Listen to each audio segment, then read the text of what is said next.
Menteri Kesehatan Budi Gunadi Sadikin mewanti-wanti para kepala daerah untuk meningkatkan jumlah testing COVID-19 di wilayahnya masing-masing.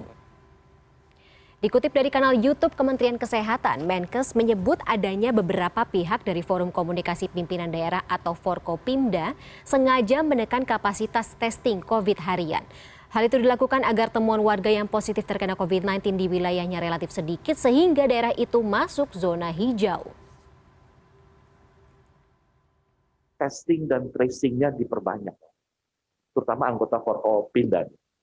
Banyak Forkopimda karena ngejar hijau, kuning, merah, pengennya hijau. Testing-nya disedikitin. Itu bisa meledak, Bapak Ibu. Apalagi dengan adanya virus baru. Kita mesti lebih agresif testing, supaya tahu dia ada di mana. Saya udah bilang ke Bapak Presiden jangan pernah menegur kepala daerah kalau kasus konfirmasinya tinggi. Tapi tegur kepala daerah kalau positivity rate-nya tinggi. Kasus tinggi nggak apa-apa. Saya udah bilang ke Bapak Presiden, saya udah bilang ke Pak Erlangga, saya udah bilang ke Pak Doni, jangan tegur kepala daerah kalau performasinya tinggi.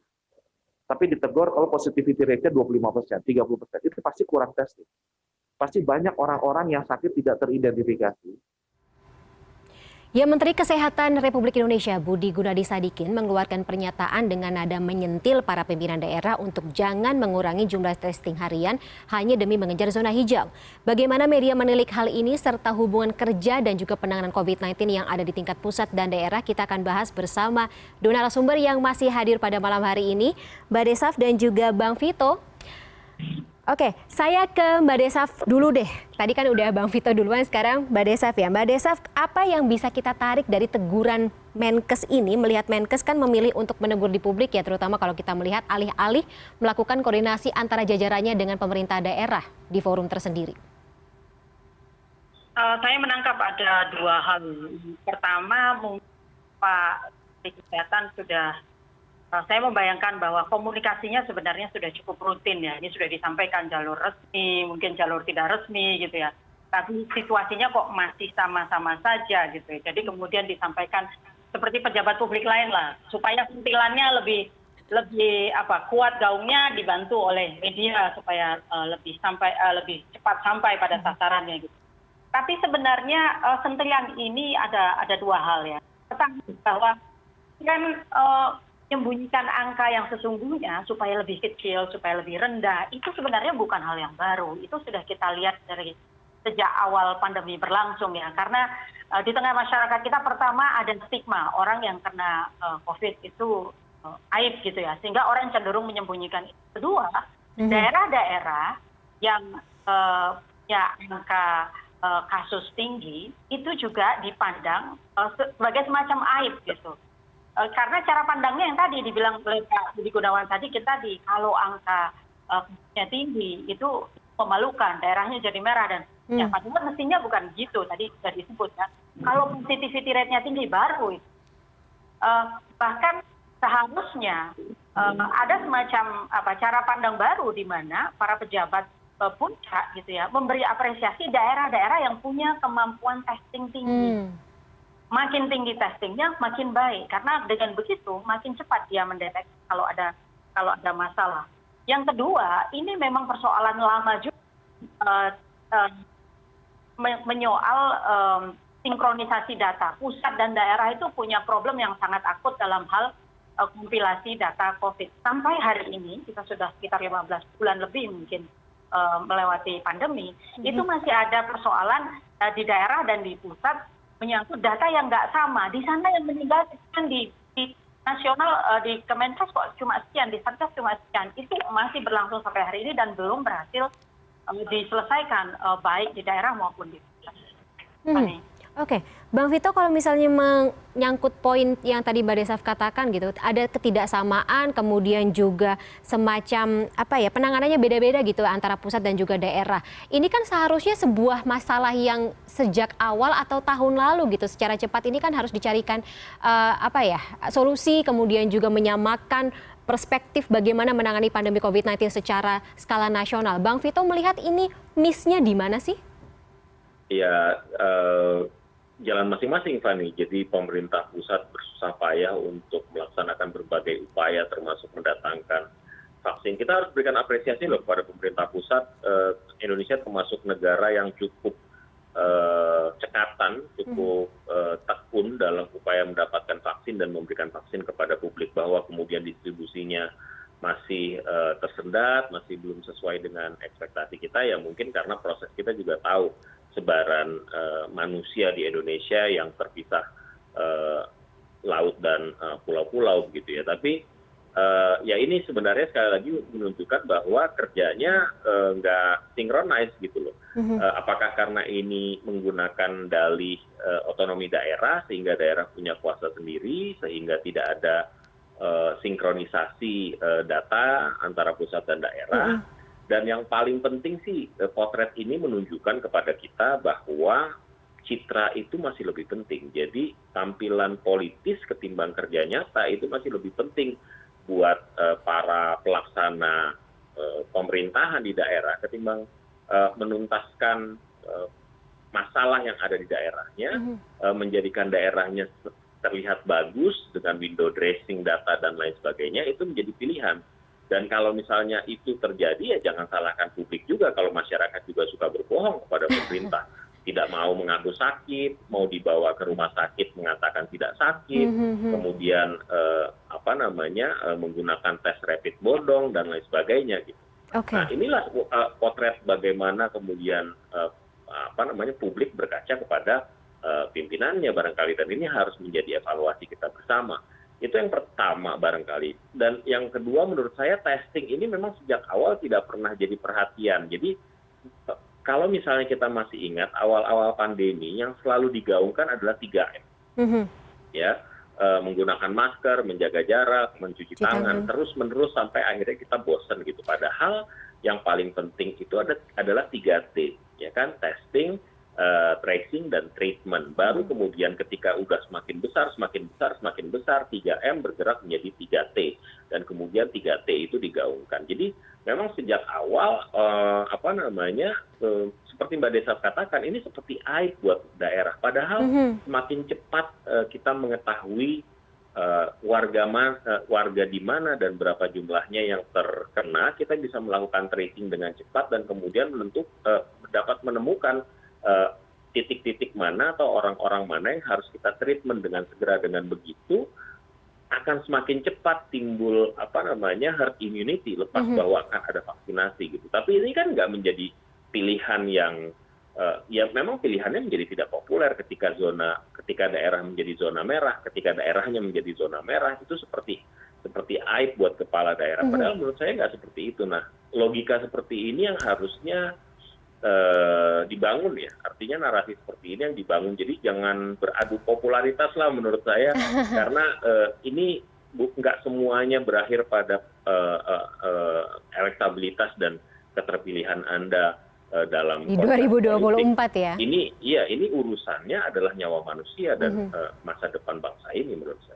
Masalahnya itu yang bisa dijadikan senjata, ya masih dijadikan senjata untuk jelang 2024. Tapi Mbak Desaf, kalau juga melihat logikanya gitu dari sisi lain, ketika ada stigma bahwa kalau misalnya daerah tersebut jadi zona merah gitu, itu juga memperkecil kemungkinan investasi ke daerah yang bersangkutan. Kalau dilihat dari sisi atau logika ini bagaimana? Menurut saya ini cara pandang yang keliru ya. Saya belum tahu bagaimana persisnya kalau di Indonesia, kalau di daerah-daerah ya. Tetapi kita sudah lihat sebenarnya banyak contoh dalam level internasional ya. Pertama kita boleh pakai Vietnam. Vietnam selama 2020 adalah salah satu negara, mungkin negara di Asia, negara di Asia Tenggara dengan level inflasi tertinggi. Seperti Malaysia, Indonesia tentu saja, Singapura, dan berbagai negara lain. Karena apa? Karena negara ini dianggap menunjukkan kemampuan yang meyakinkan dalam pengendalian pandemi. Jadi kemampuan mengendalikan pandemi itu menjadi nilai yang sangat baik. Mengendalikan dalam tataran sesungguhnya ya, bukan kemampuan menyembunyikan ya. Nah, sekarang yang kita alami di daerah-daerah ini gejalanya baliknya, mirip menyembunyikan bukan mengendalikan. Karena kalau kemampuan mengendalikan itu ukurannya jelas. Kemampuan 3T-nya tadi seperti itu berapa? kinerja bornya, bed occupancy ratio di rumah sakitnya berapa? Bagaimana kasus positifnya? Berapa tracingnya berapa? Rasio tracingnya berapa besar? Dan seterusnya. Sehingga kita bisa melihat, pemerintah daerah ini punya kemampuan yang sangat baik itu, atau sebaliknya sangat tidak baik gitu ya.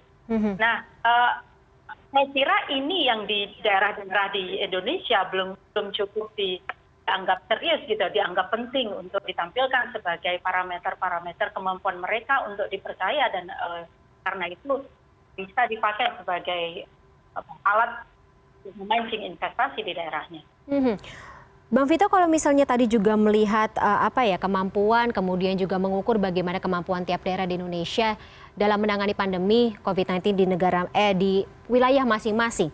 Adakah dari kacamata Bang Vito, mungkin juga dari laporan teman-teman di lapangan, yang melihat contoh paling baik yang ada di Indonesia gitu, wilayah mana yang kira-kira sudah melakukan 3T yang paling baik, yang bisa dijadikan contoh, kemudian juga bentuk pengawasan seperti apa yang bisa kita lihat dari pusat ke daerah masing-masing yang ada di Indonesia sampai dengan saat ini?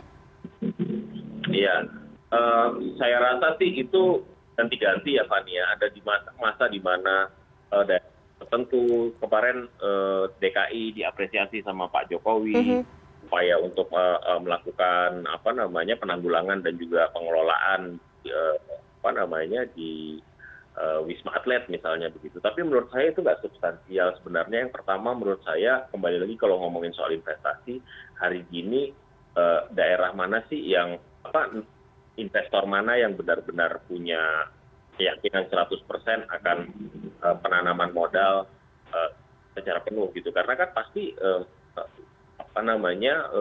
pandemi ini pasti menjadi faktor yang atau menjadi variabel yang tetap dipertimbangkan. Jadi menurut saya jangan ke sana dulu larinya, dan jangan dijadikan alasan investment itu sebagai upaya untuk ngeles gitu. Dan saya sebenarnya mendorong pada Pak Menkes untuk membuka seluas-luasnya, bahkan publik atau paling tidak media mendapatkan akses kepada laporan apakah tiap hari atau tiap minggu daerah-daerah yang mungkin levelnya di tingkat provinsi terlebih dahulu, berapa persen sih mereka melakukan tes hari ini gitu. Dan itu menjadi konsumsi media setiap hari, sehingga ini juga mendidik daerah. Kalau angka tesnya tinggi itu menjadi prestasi buat mereka, karena kan pada akhirnya ini kan permainan citra sekali lagi ya. Kalau misalnya mau mainan citra ya kayak gitu ceritanya, jangan bicara soal hijau, merah atau orange, tingkat tes aja setiap hari, siapa yang paling tinggi hari ini, siapa yang paling jelek, berapa persen mereka hanya melaksanakan tes hari ini, dan kenapa. Barangkali juga kita kan harus ukur juga apa penyebabnya, apakah karena memang keterbatasan infrastruktur, keterbatasan resources dan lain sebagainya, itu harus dijelaskan. Tapi yang paling penting buat saya adalah mengubah paradigma bahwa merah, kuning, dan hijau itu adalah alert system kita sebenarnya, bukan rapot siapapun. Itu adalah alert system kita. Kita kan nggak mau pada akhirnya kalau misalnya negara ini jatuh seperti India ya, amit-amit, kita tidak berharap itu terjadi di Indonesia. Tapi kalau misalnya kondisi terburuk terjadi seperti yang terjadi di India, maka merah, kuning, hijau itu tidak menjadi relevan lagi. Betul. Bagaimana kita menyelamatkan orang dari menit ke menit, dari waktu ke waktu gitu. Karena itu indikator merah, kuning, hijau ini bukan rapot Anda, harus dibilangin gitu sih sebenarnya sama kepala daerah atau pengelola pemerintahan daerah. Ini untuk mengantisipasi agar hal terburuk tidak pernah jatuh, tidak pernah terjadi di Indonesia. Betul. Sekali lagi berarti ini harus menyamakan paradigma, menyamakan mindset baik dari pusat maupun daerah terkait dengan seperti apa sih harusnya penanganan COVID-19 yang paling ideal yang diberlakukan di Indonesia. Bang Vito dan juga Mbak Desaf, kita pasti akan lanjutkan kembali ya dialognya di segmen berikut ini. Tetaplah bersama kami. Sementara itu untuk mungkin mengambil sedikit intisari dari dialog barusan, melihat bagaimana parameter kesuksesan selama ini yang ada di daerah-daerah yang ada di Indonesia ini tampaknya memang harus diubah, bukan karena zona hijau berarti sukses, tetapi angka testing COVID-19 di tiap daerah yang paling tinggi walaupun itu berarti positivity rate-nya juga diubah gitu dengan adanya angka testing rate yang berubah tersebut. Tapi jika angka testingnya lebih tinggi, maka daerah tersebut akan lebih sukses dan juga lebih mengantisipasi bagaimana penanganan yang terbaik di daerahnya masing-masing. Sementara itu, kasus kebocoran juga atau kebocoran data kembali terulang. Publik kian mempertanyakan kelaikan keamanan data di tanah air. Dan editorial View CNN Indonesia Newscast akan segera kembali sesaat lagi.